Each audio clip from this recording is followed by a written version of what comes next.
로마서 9장에서 11장까지를 강의합니다. 오늘 또 이 귀한 구원의 경륜의 강의에 참여하신 여러분들을 환영하고 축복합니다. 오늘 9장에서 11장에서 여러분들이 중요하게 눈여겨봐야 될 단어가 하나 있습니다. 그 단어가 뭐냐? 구원의 경륜과 관련해서 정말 중요한 단어가 뭐냐 하면 9장에서 여러분들이 27절에 남은 자가 있으면 남은 자. 자, 그리고 이제 여러분들이 11장에 가면은 4절에 남겨뒀다. 5절에 은혜의 선택을 따라 남은 자가 있다. 남은 자. 이 남은 자 중심으로 하나님 어떻게 구원의 경륜을 이루시는가 하는 거예요. 여러분 이사야서 이제 보면 남은 자 사상이 굉장히 강조되잖아요. 남은 자. 남은 자를 통해서 하나님께서 구원에서 이루시거든요. 사도 바울은 지금 남은 자를 통해서 하나님이 구원의 역사를 이루신다는 구원의 역사를. 그럼 이 남은 자 관련해서 여러분들이 보시면은 이제 9장 7절 8절에 보면 이삭으로서 난 자라야 내 씨라 불릴 것이다. 그리고 8절에 오직 약속의 자녀가 씨로 여기심을 받는다. 약속의 자녀라는 말이 관련돼 있어요. 약속의 자녀, 남은 자. 그리고 13절에 9장 13절에 보면 기록된 것 같이 내가 야곱은 사랑하고 에서는 미워했다. 하나님께서 긍휼히 여길 자를 긍휼히 여기고 불쌍히 여길 자를 불쌍히 여긴다. 그래가지고 23절에 예비하신 긍휼의 그릇, 예비한 긍휼의 그릇이란 말이 있어요. 자, 이 남은 자와 관련해서 약속의 자녀, 또 예정된 자, 긍휼의 그릇을 통해서 하나님이 구원을 역사를 이루세요. 경륜하셔. 그리고 10장에 보면은 우리가 10절에 사람이 마음으로 믿어 의에 이르고 입으로 고백하여 구원에 이른다. 그러면서 13절 누구든 주의 이름을 부르는 자는 구원을 받을 것이다. 남은 자가 어떤 자냐 하면 바로 마음으로 믿고 입으로 시인하고 그렇게 부르는 자라는 거예요. 그런데 주님을 부르는 이게 될 수 있는 것은 17절을 보면 믿음은 들음에서 나고 들음은 그리스도의 말씀을 말미암는다. 하나님의 말씀이 선포되고 그 선포된 말씀을 듣고 그 믿음이 있어서 이름을 부르는 자가 바로 남은 자다. 그거예요. 이 남은 자에 대해 11장 보면은 2절에 하나님께서 미리 아신 자신의 백성을 버리지 아니하셨다. 하나님 미리 아신 자.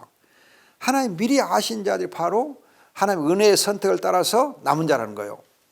5절에 은혜의 선택을 따라서 남은 자. 하나님께서 미리 아신 자.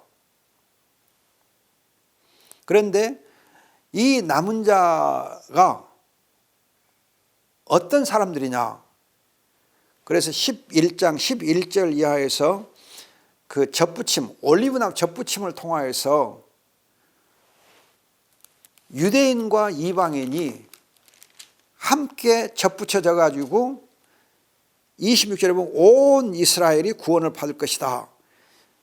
전체 이스라엘을 이루는 거예요. 전체 이스라엘을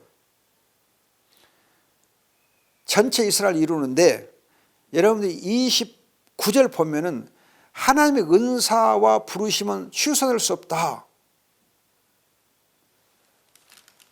하나님의 은사와 부르심은 취소할 수가 없다. 남은 자는 결코 구원을 잃지 않는다.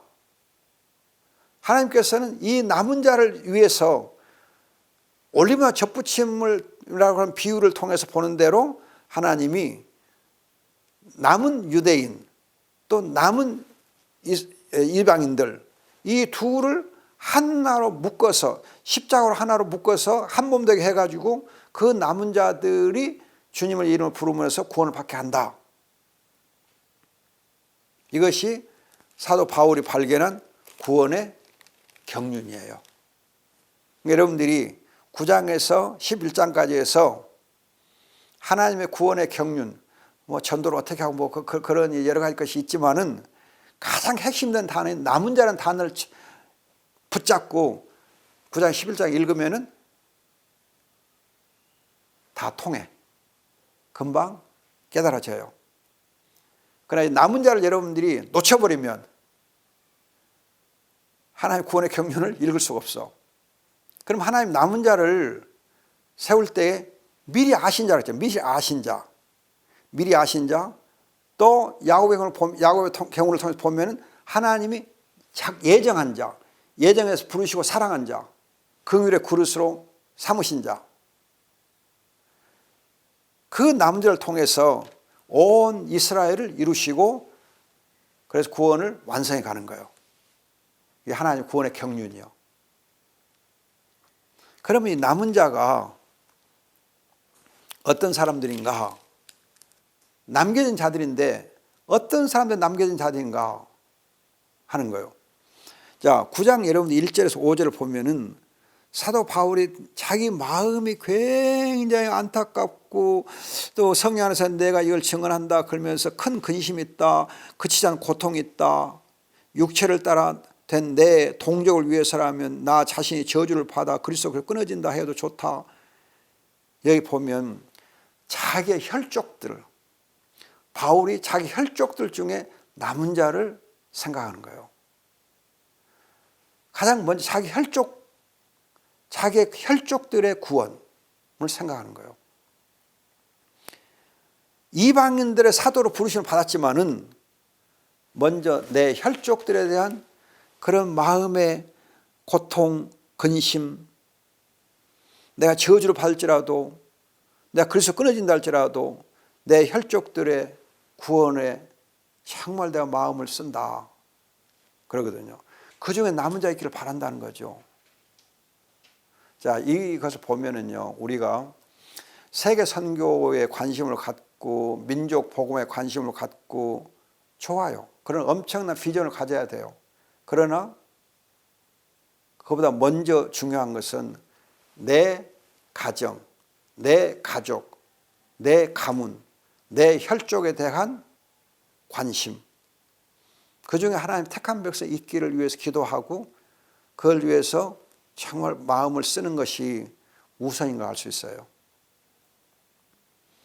제가 이제 처음에 목사가 되려고 할 때에 기도 제목이 딱 한 가지 있었어요. 내가 왜 목사가 되고자 했는가? 다른 거 없었어요. 내가 그때 선교에 뭐 비전이 있고 뭐 그런 거 없어서 세계 복음화 비전 있는 거 아니었어요. 그저 그때 제가 물론 세계 선교에 대해서 관심을 갖기 시작하기는 했었지만은 그러나 가장 근본적으로 제가 목사가 되고자 했던 것은 선교사 되려고 한 것이 아니고 목사가 되려고 했던 것은 가족구원이에요. 가족구원. 저는 우리 집에서 처음으로 예수를 믿은 사람이거든요. 그냥 제가 8대 이 종손이어가지고 내가 예수 믿으면 우리 집에서 큰일 나게 돼 있었거든요. 제사가 끊어지니까 큰일 나게 돼 있었거든. 이 녀석이 제사를 안 드리면 우리 조상들이 그냥 슬퍼하겠다 싶으니까 그냥 예수 못 믿게 하려고 엄청 핍박했거든요. 핍박 받는 중에 생각해 보니까는 내가 평신도로서 예수를 믿어가지고는 부모님들을 설득해가지고 구원받게 하기가 도저히 불가능하겠다 그 생각이 들었어요. 그래서 기왕이면 그냥 확 맞부딪혀야 되겠다. 강한 핍박에 대해서 내가 강한 믿음으로 나가려면 목사의 신분을 가져야 되겠다. 그래서 목사가 되기로 결심하고 기도했던 거거든요. 그래서 가족 구원이 제게는 가장 큰 그때 기도 제목이었어. 그래서 세월이 흐른 다음에 보니까는 가족 구원이 이루어지고 또 가족 구원을 위해서 결혼도 하고 집사람한테 당신이 와야 내가 기도로 서로 동역을 해가지고 가족 구원을 하는데 힘을 보태자. 그리고 결혼도 했거든요. 하나님께서 참 가족들 구원해 주셔가지고 우리 형제간들 다 권사되고 장로되고 집사되고 다 하고 또 제수씨들 또 다 권사되고 얼마나 감사한지 몰라요. 그러니까 전에는 이제 그냥 모이면 제사드리고 했는데 제가 목사가 된 뒤로는 모든 가정 대수사 있으면은 다 예배를 드려. 예배로 다 해.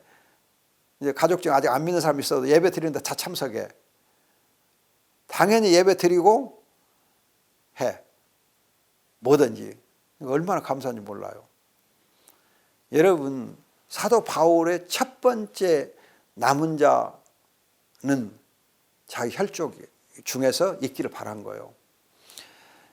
자, 그러면서 이제 혈족인데 7절 이하에 6절 이하에 보면은 이스라엘 난 자들이 다 모두 이스라엘 아니고 혈족이라 그래서 다 남은 자가 된 건 아니다. 약속의 자녀라야 된다. 약속의 자녀라 된다. 근데 이 약속의 자녀를 보면은 이삭의 경우는 약속의 자녀인데 야곱을 보면은 하나님이 미리서 작정하시고 선택하신 자다. 예정에 선택한 자이다. 그러면서 사실은 이 야곱이란 자가 정말 거짓되고 간사하고 태어날 때 자기 형의 발꿈치를 잡고 난 사람이고 또 장성에서는 하나님과 씨름하기까지 정말 이렇게 억척스러운 사람인데도 불구하고 사람의 외모가 중요한 거 아니고 하나님께서 긍휼의 그릇으로 택한 자가 바로 남은 자다.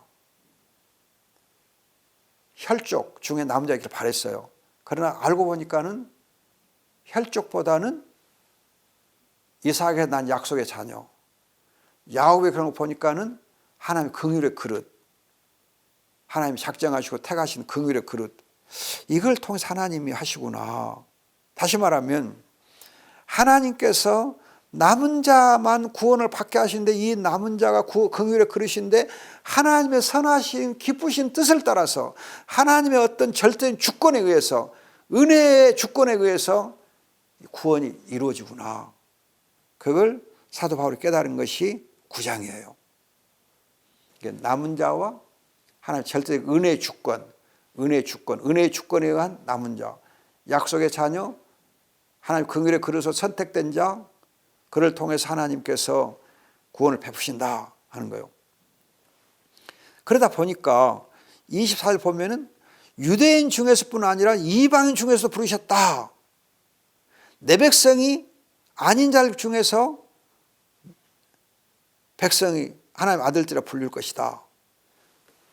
남은 자 사상을 통해서 혈족도 생각하면서도 한편으로 유대인과 이방인 전체를 다 아울러서 생각하는 하나님 절대적인 은혜의 주권, 긍휼의 주권, 선택, 약속, 긍휼, 남은 자. 그러면서 유대인과 이방인 다가 하나님의 백성들로 이렇게 삼으셨다는 거예요. 결론 내리기 29절 보세요. 이사야가 미리 말하기를 만일 만군의 주께서 우리에게 씨를 남겨주지 않으셨다면 우리가 소돔과 같이 되고 고모라와 같이 되었을 것이다. 하나님이 남은 자를 두시지 않으면 우리가 진즉 다 망했을 것이다. 자, 그러면서 이제 10장 오면은 이 남은 자가 어떻게 구원을 받는가 할 때 앞서 잠깐 말했듯이 마음으로 믿고 입으로 시인해서 주님의 이름을 부르는 경우에 구원을 받게 돼 있다. 그런데 이렇게 마음으로 믿을 때에 8절에 보면 말씀이 내 가까이 있으니 내 입에 있고 내 마음에 있다. 우리가 선포한 그 하나님의 말씀이 내 입에 있고 내 마음에 있음으로 말미암아서 주의 이름을 부르는 거예요. 그러니까 17절에 믿으면 들으면서 나면 들으면 그리스도의 말씀으로 말미암아 그 말씀이 내 안에 있을 때에 내 입에 있어서 그 말씀이 내 입에 있어서 가까이 있어서 그 말씀을 가지고 믿음으로 주님의 이름을 부르고 고백할 때에 믿음으로 고백을 통해서 구원을 받는다. 그러니까 혈통을 따라서 되는 거 아니고 또 육신의 정을 따라서 되는 거 아니고 복음의 말씀을 듣고 믿음이 생겨서 주의 이름을 부르는 자가 구원을 받는다. 남은 자가 구원받는 방법, 구원을 위한 수단, 그것은 말씀과 믿음이다. 그걸 말해준 것이 10장이에요. 이 구원을 위한 하나의 이제 방법들이 구원의 방법을 얘기해 준 거예요. 말씀과 믿음. 여러분들이 또 이제 이 말씀과 믿음을 놓고 보면은 말씀이 없이는 믿음이 없다는 거예요. 말씀이 없으면 믿음이 없어요. 말씀이 없이는 믿음이 없다 하는 사실은 말씀을 매일같이 매일 말씀을 듣고 읽고 그 말씀을 묵상하고 그 말씀을 먹지 아니하면 믿음이 자랄 수가 없는 거예요. 믿음이 자랄 수가 없어요. 말씀이 있는 곳에 믿음이 있다 그 말은 말씀을 매일 우리가 받아야 돼. 말씀을 매일 묵상해야 돼. 말씀을 붙잡아야 돼. 말씀에 붙잡혀야 돼. 복음의 말씀에 붙잡혀야 돼. 그렇게 해서 말씀이 항상 내 안에 있음으로 말미암아서 믿음이 생기고 믿음이 자라는 거예요. 믿음이 자라지 않고서는 안 돼요. 평생 믿음은 자라야 돼. 믿음이 자라야 돼. 여러분 믿음은 성장이 멈추면 그건 죽은 거가 돼. 믿음은 자라야 돼. 평생 자라야 돼요. 그럼 여러분들이 자라난다고 하는 걸 잠깐 생각해, 자라난다 하는 성장에 대해서 생각해 보면 사람의 경우를 보면은 자라날 때 어렸을 때는 그냥 키가 막 팍팍 그냥 이렇게 하루가 다르게 자라거든요. 그러다가 어느 정도 되면은 무게가 좀 늘어나. 무게가 늘기 시작해. 무게가 늘어. 그리고는 무게가 늘어 키가 다 크고 무게가 다 어느 정도 늘어나고 나면은 익어져. 성숙해져. 익어가고 성숙해져. 점점 더 성숙해져. 더 이제 속 사람이 더 꽉 차게 돼. 그게 자라나는 거예요. 그러니까 여러분들이 신앙 하다 보면 처음에는 그냥 막 영적으로 막 그냥 어마어마하게 성장이 빨라. 그냥 막 성장해. 그리고는 또 이렇게 무게도 생겨나. 그리고 어느 정도 가다 보면은 내 성장이 멈춘 것처럼 보이네. 그럴 때가 있어요. 멈출 때처럼 보인다. 믿음이 자라지 않는 것 같은데? 그리고 슬럼프에 빠지려고 그래. 그럼 여러분들이 40대 되면은 이제 남자나 여자나 갱년기에 접어든다는가? 뭐 그렇게 하면서 슬럼프에 빠지고 이거 내가 늙어가나 하고 이제 조금 이렇게 마음이 좀 이렇게 우울해질 수 있거든요. 스트레스를 받아. 그런데 그때 여러분들이 내가 지금 더 익어가고 있다. 더 속 사람이 더 꽉 차가고 있다.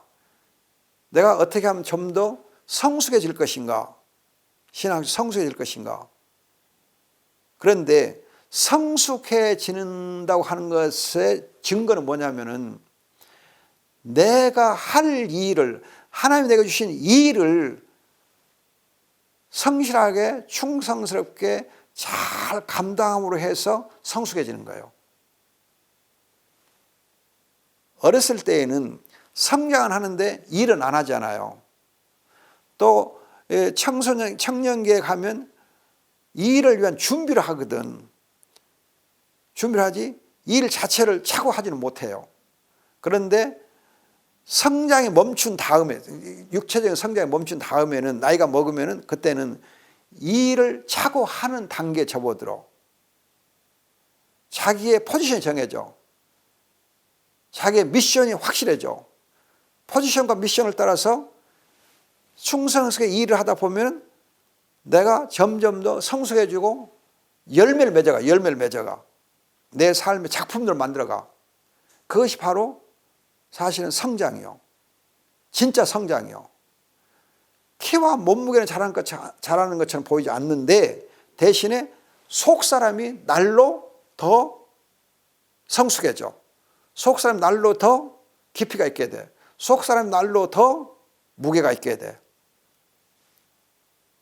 내게 주어진 직분과 내게 주어져 있는 사명과 내게 주어져 있는 사역들을 통해서 열매를 맺고 작품을 만들어가고 하는 거예요.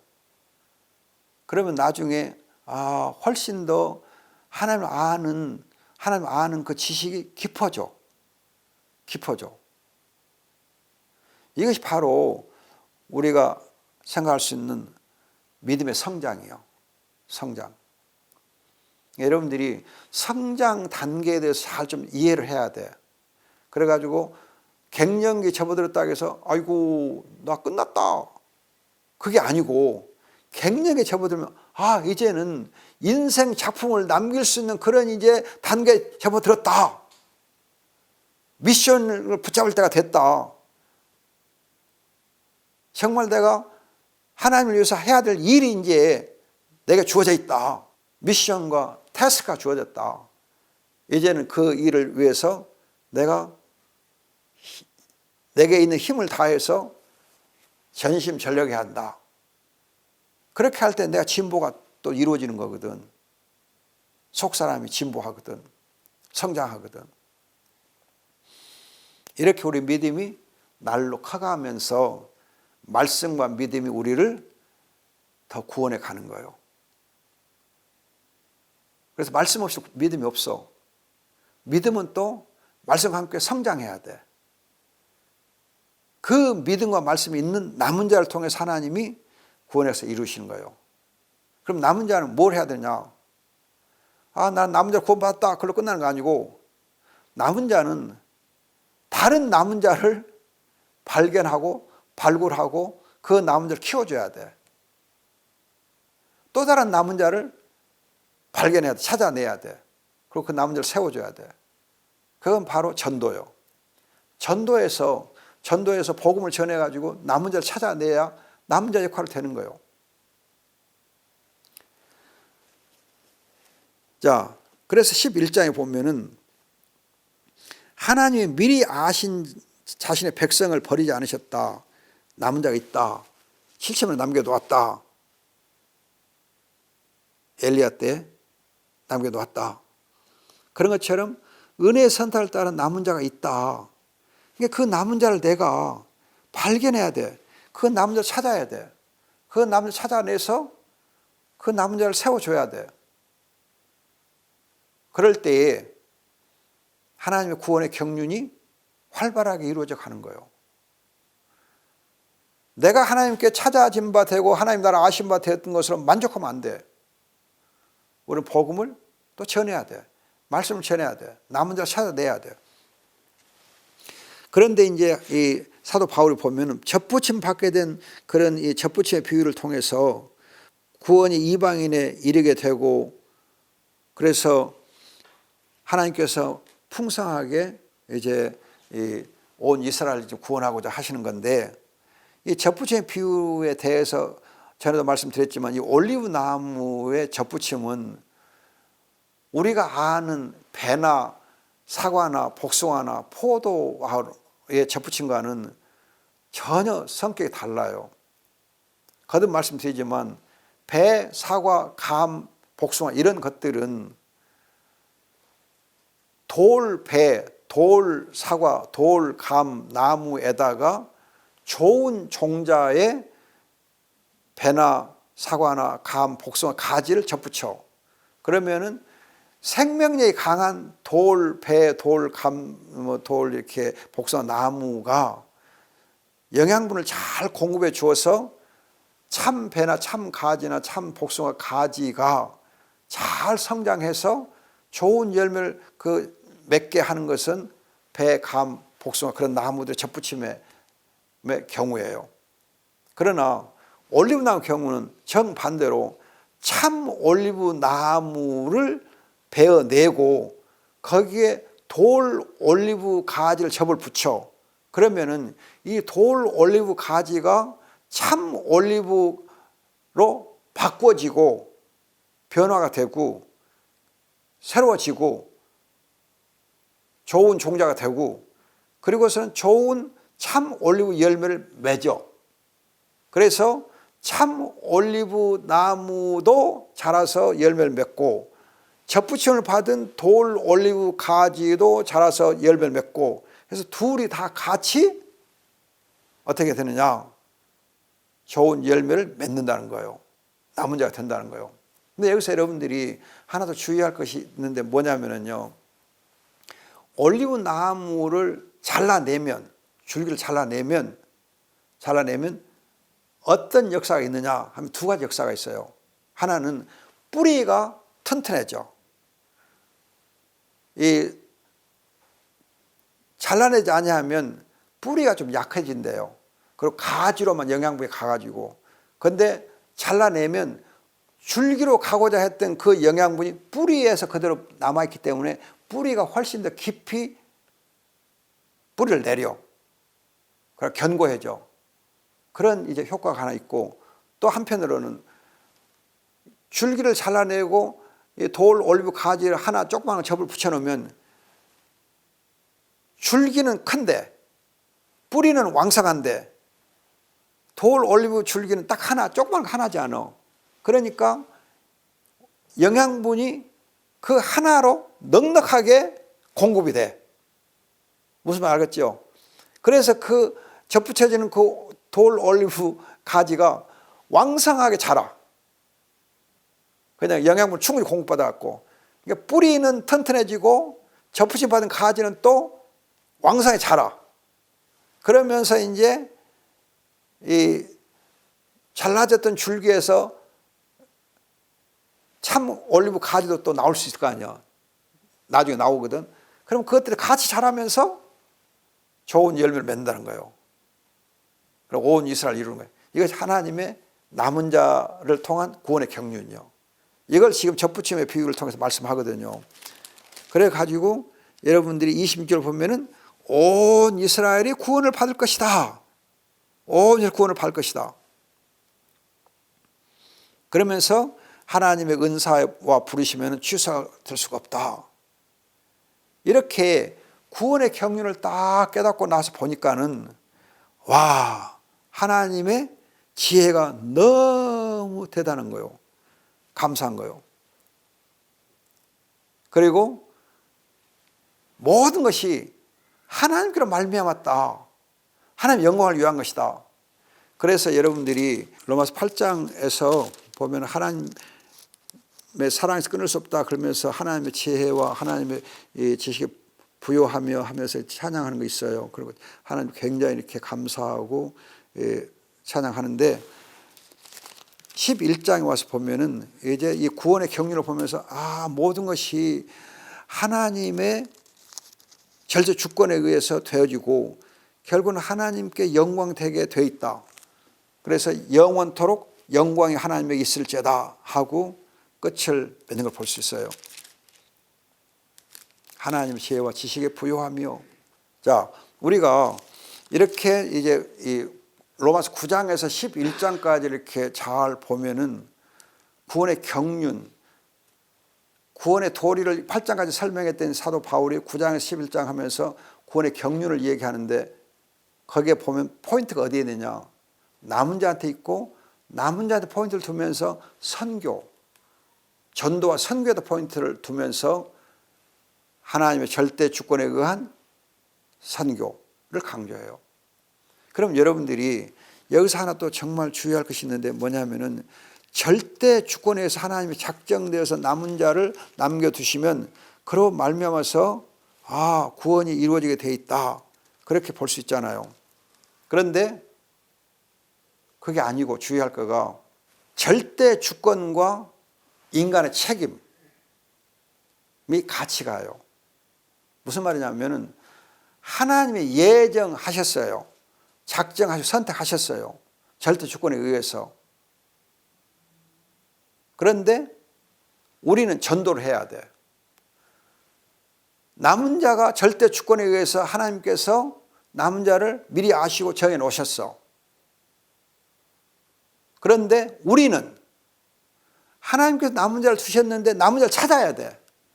남은 자를 향해서 복음을 전해야 돼. 우리의 책임이요. 하나님 깊으신 뜻에 있어. 정해졌어. 그런데 깊으신 뜻을 우리가 찾아서 열심으로 책임을 다해야 돼. 그래서 여러분들이 하나님의 절대 주권과 인간의 책임은 같이 가게 되어 있는 것이지 절대 주권에 의하기 때문에 내 책임이 없다. 나는 괜찮다. 안 해도 된다. 뒷짐 지고 있어도 된다. 그게 아니요. 이건 다른 얘기인데 나이든 이제 처녀 총각들을 보면은 결혼과 관련해서 하나님 알아서 하시겠지. 하나님께서 짝을 정해 주셔놓고 다 준비해 놓으셨겠지. 그렇게 믿는 믿음이 정상적으로 생각하는 경우가 많아. 하나님이 기다리고 있으면 보내주겠지. 그게 아니요. 하나님께서 정말 나를 제 짝을 정해 놓으셨어. 그러면 정해 놓으셨으면 어디에 그 정해 놓은 자가 있는가 찾아야 돼. 찾아 나서야 돼. 불러야 돼. 그래 그 만나야 돼. 그럼 하나님 정해 놓은 짝이 여기 있구나 해야 돼. 여러분 창세기 24장 보면은 아브라함이 자기 아들 이삭을 위해서 며느리를 구해오는 일이 있잖아요. 어떻게 해요? 종을 보내. 가서 만나고 데리고 오라 그래. 찾아보라 그래. 그러니까 종이 가면서 기도해. 그리고 하나님께서 순종하게 만나주셨는 거 확인을 해. 그렇게 책임을 다 하고 최선을 다해. 그리고 보니까는 리브가가 하나님이 짝지으신 자다. 그럼 확신을 갖는 거예요. 그리고는 할렐루야 하고 그 리브가를 얼른 데리고 와서 이삭에게 짝으로 맺어주시잖아요. 그리고 하나님의 절대 주권과 인간의 책임이 같이 가는 거예요. 그러나 주권이 우선적으로 먼저 있어. 그러나 그 주권과 함께 인간의 책임도 같이 가. 책임과 주권은 항상 같이 가요. 은혜와 열심이 같이 가는 것처럼 하나님 은혜를 받으면 열심을 내는 것처럼 하나님 절대 주권을 알면 거기에서 적극적으로 하는 거예요. 여러분들이 자동차 회사를 생각해봐. 자동차 회사가 신제품을 만들었어. 그럼 신제품을 만들 때는 신제품을 사서 이용할 구매자를 염두에 두고 신제품을 만들거든요. 미리 소비자가 정해져 있어. 그런데 그 정해진 소비자를 찾을 때에 세일스맨들은 그냥 광고를 열심히 해. 온 사방으로 광고를 열심히 해. 적극적으로 세일을 해. 그래가지고 적절한 소비자를 찾아내는 거예요. 광고를 해야 돼요. 그런 것처럼 하나님께서 절대 주권에 의해서 남은 자를 남겨주셨어. 미리 아신 자가 있어. 그 위로 그릇이 있어. 우리는 복음을 힘써 전해서 찾아내고 구원을 이루도록 해야 하고 온 이스라엘이 함께 구원받도록 해야 돼. 이것이 구원의 경륜이요. 이 점을 이제 접붙임의 비유를 통해서 또는 예정론을 통해서 또 이렇게 전도의 방법과 관련해서 사도 바울이 로마서 9장에서 11장까지 해서 자세하게 잘 설명하고 있어요. 거듭 말씀드립니다. 남은 자를 통한 구원의 경륜, 복음 선포를 통한 구원의 경륜, 하나님 절대 주권에 의한 구원의 경륜, 그러나 인간의 책임, 즉 전도라고 하는 책임을 다할 때에 구원이 이루어져요. 구원을 누리게 돼. 남은 자는 남은 자를 찾아야 돼요. 그리고 남은 자를 세워서 작품을 만들어 가야 돼. 그때 하나님이 영광을 받으십니다. 고맙습니다. 감사합니다.